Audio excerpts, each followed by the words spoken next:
बस अब और नहीं। मैंने अपनी पूरी हिम्मत जुटाई और आंखें खोल दी। आंखें खोलते ही जैसे भूचाल आ गया, मैं पूरी जोर से चीखी और कहा कि जेठ जी आप। लेकिन मेरी चीख में उतना जोर नहीं था कि वो आंगन के उस पार सो रहे लोगों तक पहुंच सके। और फिर जेठ जी ने अपना हाथ मेरे मुंह पर रख दिया, जिससे रूम में मेरी आवाज़ दबकर रह गई।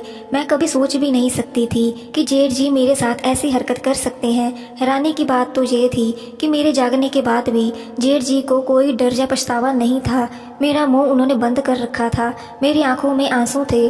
जेठ जी बोले, देखो सोना बेटा, अगर तुम चिल्लाओ नहीं तो मैं तुम्हारे मुंह पर से हाथ हटाऊं।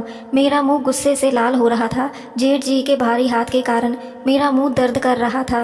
मैंने आंखों से ही उन्हें रिक्वेस्ट किया। उन्होंने फिर पूछा, चिल्लाओगी तो नहीं? मैंने पलकें झपका कर कहा। उन्होंने कहा, प्रॉमिस, और मेरे हाथ थोड़ा हल्का कर दिया।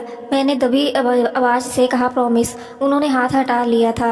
मैंने गिड़गिड़ाना शुरू कर दिया, भैया आप ये क्या कर रहे हैं? मैं आपके छोटे भाई की बीवी हूँ, आप मेरे लिए पिता समान हैं। आप ऐसा मत कीजिए मेरे साथ, मुझे छोड़ दीजिए। मैं किसी से नहीं कहूँगी कि आपने मेरे साथ ऐसा किया है। जेठ ने कहा, ठीक है मैं तुम्हें छोड़ दूँगा, लेकिन एक शर्त पर। मुझे आपकी सब शर्तें मंजूर है जेठ जी, बस आप मुझे छोड़ दीजिए। जेठ जी बहुत शर्मिंदा लग रहे थे और बोले, देखो बेटा, मैंने ऐसा क्यों किया ये मैं बाद में बताऊंगा, तो शायद तुम मुझे माफ़ कर दो। मैंने कल और आज तुमको को छुआ था, लेकिन तुम नींद में थी। मैं सिर्फ 10 मिनट तुम्हारे जागते हुए तुमको महसूस करना चाहता हूँ, लेकिन जो भी करूँगा वो अपने संतुष्टि के लिए करूँगा। तुम उसमें बिल्कुल भी शामिल मत होना। अगर तुम्हारे शरीर ने मेरा साथ दिया तो तुम शर्त हार जाओगी, और मैं समझूंगा कि ये सब तुम्हें अच्छा लग रहा है। फिर तुम वही करोगी जो मैं चाहूँगा। और अगर तुम 10 मिनट तक बगैर किसी उत्तेजना के चुपचाप लेटी रही तो मैं ज़िंदगी में कभी दोबारा तुम्हारे साथ ये सब नहीं करूँगा। मैं बहुत असमंजन में फंस गई थी। एक तरफ अपनी आत्मा को मारना था, दूसरी तरफ जेठ से हमेशा के लिए छुटकारा। एक बात का तो ये मुझे पक्का यकीन था कि मैं और मेरा शरीर उसके किसी भी हरकत पर उसका साथ नहीं देंगे, क्योंकि एक तो मुझे उनसे नफरत सी हो गई है और उनको ये पता नहीं लगने दिया था कि मैं जागी हुई हूँ। वैसे भी अगर मैं उनकी शर्त पर ना मानती तो शायद पता नहीं वो क्या करते मेरे साथ। मैं उनका कुछ भी नहीं बिगाड़ पाऊंगी। सब यही बोलेंगे कि बहू में ही बच्चन है। नहीं तो जिस आदमी ने अपने परिवार की भलाई के लिए शादी तक नहीं की, वो भला कैसे छोटे भाई की बीवी के साथ ऐसा कर सकता है? लोग तो ये भी कह सकते हैं कि तुम्हारे परिवार के लिए जिसने ज़िंदगी सौंप दी, उसके लिए तुम अपना शरीर नहीं सौंप सकती। जल्दबाजी में मुझे कुछ नहीं सूझा, मैंने कह दिया मुझे मंजूर है। लेकिन आप भी प्रॉमिस कीजिए कि मेरी शर्त जीत जाने के बाद आप मुझे कभी भी परेशान नहीं करेंगे।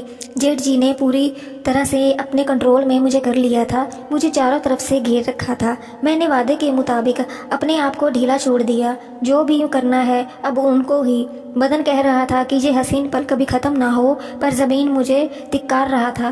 कभी मुश्किल से 2-3 मिनट बीते होंगे और मैं टूटने की कगार पर थी, पर सुमेश का ख्याल आते ही वापस अपने होश को संभाल लेती थी।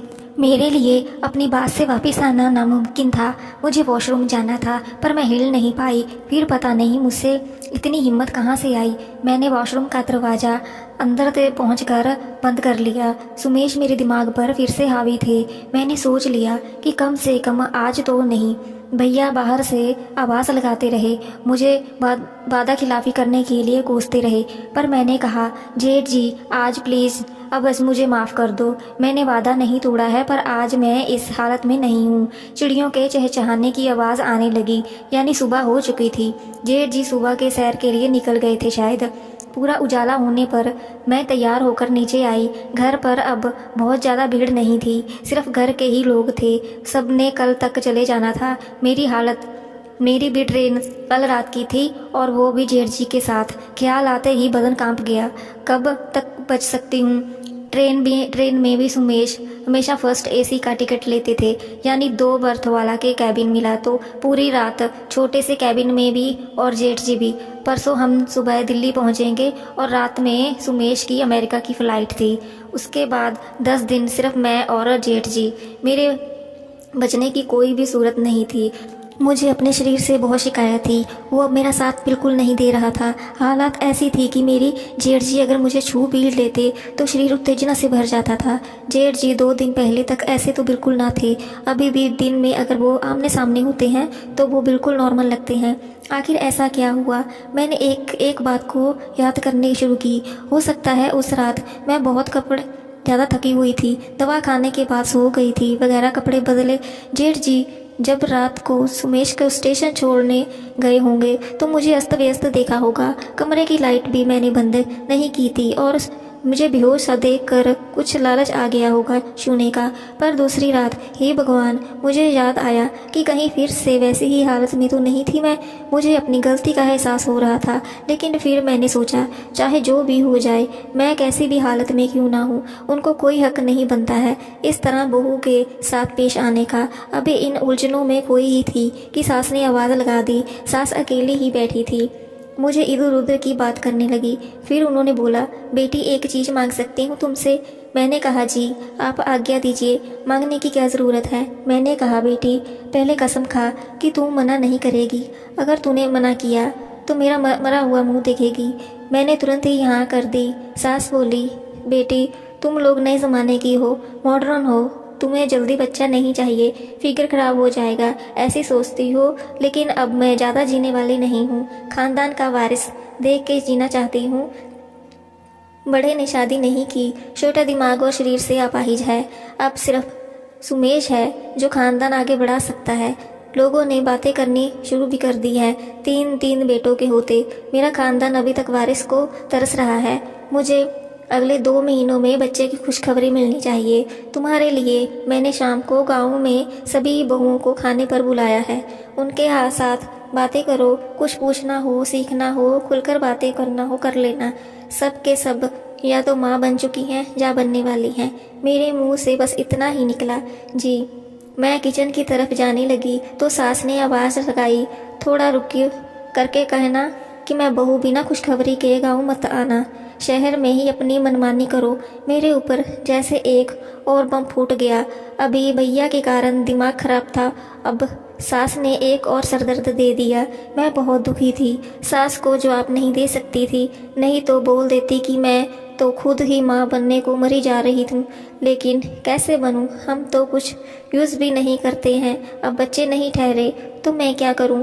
मैं सुमेश को अभी टेंशन नहीं देना चाहती थी। सोचा कि अमेरिका से लौटते पर बताऊंगी। शाम के पार्टी के लिए तैयार होकर आंगन में आ गई। ननद ने देखते ही कह दिया, भाभी किस पर बिजली गिरानी है? सुमेश भैया तो यहाँ है पर नहीं है। मैं सच में बहुत ही अच्छी लग रही थी। क्रीम कलर की प्योर सिल्क की साड़ी, ब्लाउज बहुत ही अच्छा, ऐसे कि कपड़े बार बार फिसल रहे थे। गहरे रंग की लिपस्टिक और बिंदी क़यामत ढा रहे थे।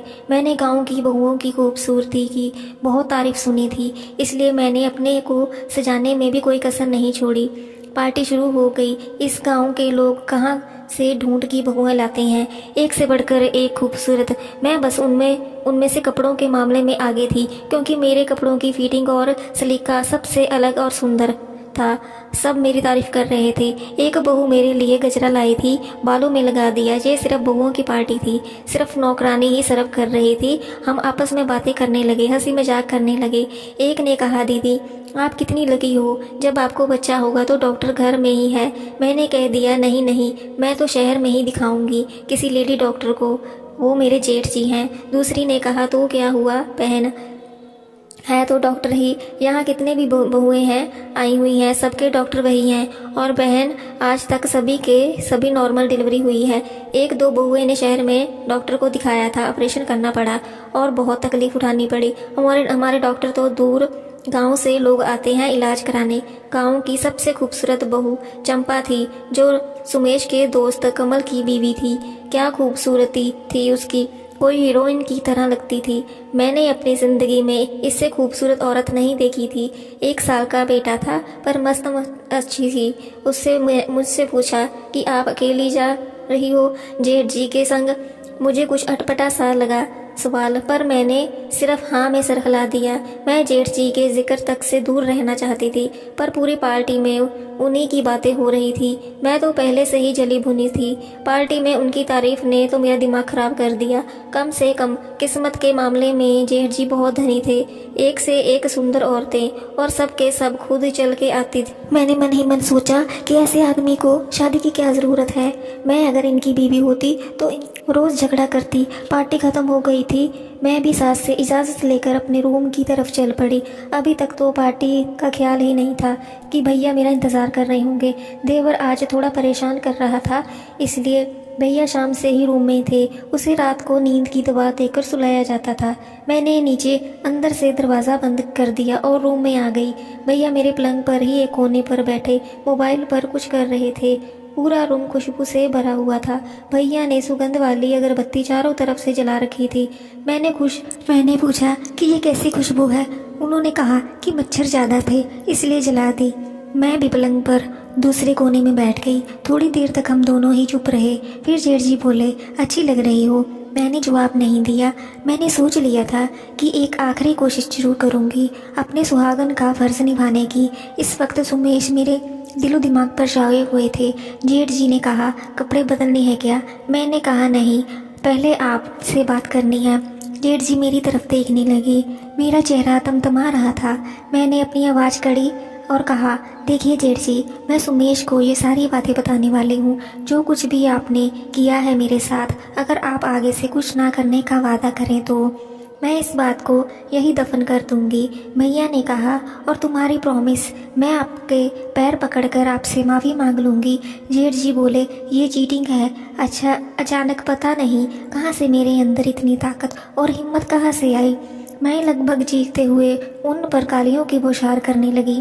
आप अच्छे इंसान नहीं हैं, अपनी बहू की इज्जत लूटने वाले हबसी हो आप। आपने अपनी बहनों के साथ भी यही किया होगा। मेरे स्वर थोड़े नरम पड़े। मैं मजबूर थी, पता था, रोते हुए बोली, अगर फिर भी आपको लगे कि आपको अपनी बहू की इज्जत लूटनी है तो लीजिए, मैं आपके सामने खड़ी हूँ। आपके छोटे भाई की पवित्रता पत्नी हूँ मैं। मेरी आंखों में आंसू थे। भैया की आंखें नम हो रही थी। उन्होंने कहा, मैंने जो भी किया बहुत मजबूर होकर किया। मैंने फिर तेज़ आवाज़ में कहा, कोई मजबूरी नहीं हो सकती, आपको शादी कर लेनी चाहिए। इन सब के लिए क्यों ढोंग कर रहे हैं आप अपनी मजबूरी का? ठीक है, मैं तुम्हें अपनी प्रॉमिस से आज़ाद करता हूँ, पर तुमने जो आरोप मेरे ऊपर लगाए हैं उसका जवाब इस मोबाइल में है।